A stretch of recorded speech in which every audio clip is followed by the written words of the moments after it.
You've discovered IPA, Interpretative Phenomenological Analysis, and now your brain is brimming with questions.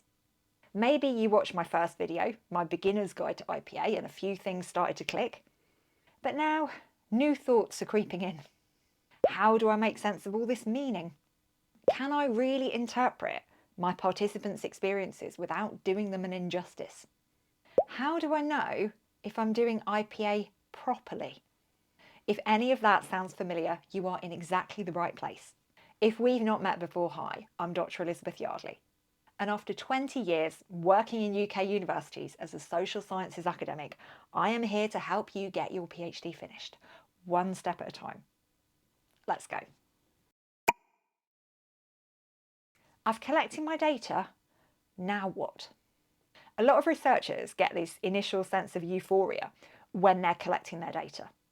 They're getting it in, they're saving it in their cloud storage, they're like, oh, lovely.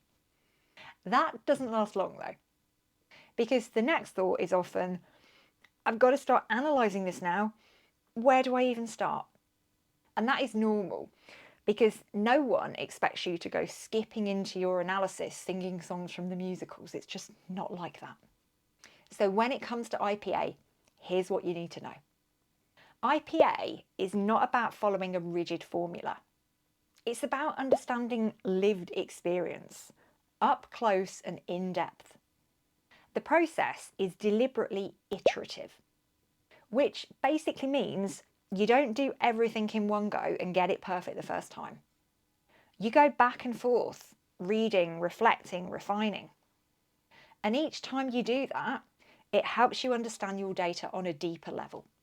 So instead of trying to tidy everything into neat little categories on the first attempt, your first job is to just sit with the data. Sit with the messy, rich, overwhelming feeling data. Reread each transcript line by line. Make notes in the margin. Circle or highlight the things that strike you as interesting. Let yourself get immersed in it. Interact with your data. Write on it, scribble on it, ask yourself questions about it. This is where you start to get right into the weeds, right into the texture of each participant's world. Look out for things like this. Descriptive comments. What are they saying about their experience? Linguistic comments. How are they saying it? What words, tone, or metaphors are they using? Conceptual comments. What might this mean on a deeper level? This isn't fast work, and it's not meant to be. IPA researchers spend time in their data. Don't be in such a hurry to get out. Stew in it, immerse yourself in it. That's where the richness comes from. How do you find themes without losing the voices of the individuals in your study? This is one of the trickiest tensions in IPA. Balancing the big picture patterns across your participants without losing any of the richness of individual experiences, and still honouring the unique contribution of each participant. Unlike other forms of qualitative analysis, IPA isn't in a rush to go straight from individual to themes to overarching. Instead, you're building from the ground up. Here's how it usually works. Analyse each case individually first. You might spend a few days with one participant's transcript, noting down your thoughts, identifying emerging themes, and starting to sketch out patterns. Develop a summary table or a case profile. And remember, we're still at the individual case level here, so we're still focusing on that first participant. So here, once you've got those preliminary themes and those patterns from that individual participant, you can group them under headings, you can include quotes to evidence them. And only after you've done this, for each case, do you start looking across them. This cross-case analysis is where you start to look for things that are recurring, things that are happening over and over again. Are there themes or threads or topics that are appearing in multiple accounts? If so, how are they showing up? Are they showing up differently? And here's the thing you've got to remember. In doing this, you're not deleting individual experiences, because that's what a lot of you are worried about. Instead, you are showing how patterns exist alongside differences. And it's often the variations that you encounter that make your insights into what's going on so rich, so detailed. Before we get on to the next thing, I want to hear from you in the comments. If you're using IPA at the moment, how's that going? What are you struggling with? What are you enjoying? And if you're a seasoned IPAer, get in the comments too. What do you wish someone would have told you before you started out? What are the insights that you can share with people doing this for the first time? Are there any little tips you've got? Are there any unexpected things that you encountered that other people could do with knowing about? And whilst you're down there in the comments, if you want to support the channel, if you can support the channel, drop a few pennies in our tip jar by clicking on this thanks button right here, because this helps us cover the cost of making these videos. Thank you very much to everybody who does this. What if your participants are interpreting their own experience? This is where IPA gets especially juicy, and this is where a lot of people start to wobble with it. Sometimes participants aren't just describing what's happened. They're reflecting on it, they're interpreting it, they're telling you what they think it means. And that's not a problem, that's part of the process. IPA is built on a double hermeneutic.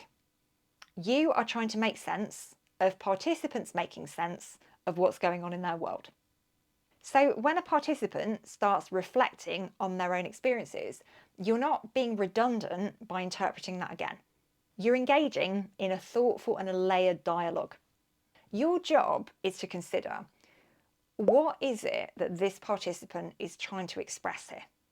How do their interpretations reflect broader meanings, broader understandings? How are they situated in the bigger picture? And how does your lens, your perspective as a researcher, influence how you're interpreting the participants' words? And you've got to remember, you're not looking for objective truth here. There's not something hiding there in the data that's waiting for you to discover it. You're looking for situative meaning. Put simply, that means that you're trying to understand how that person made sense of their experience in their own context, not to uncover some universal thing that applies to everybody.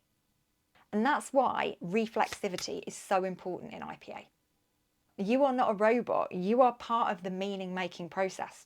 And for a bit more detail on being reflexive and how that differs from being reflective, take a look at the video that's appearing on screen right now. I'll also pop a link to that in the description for later too.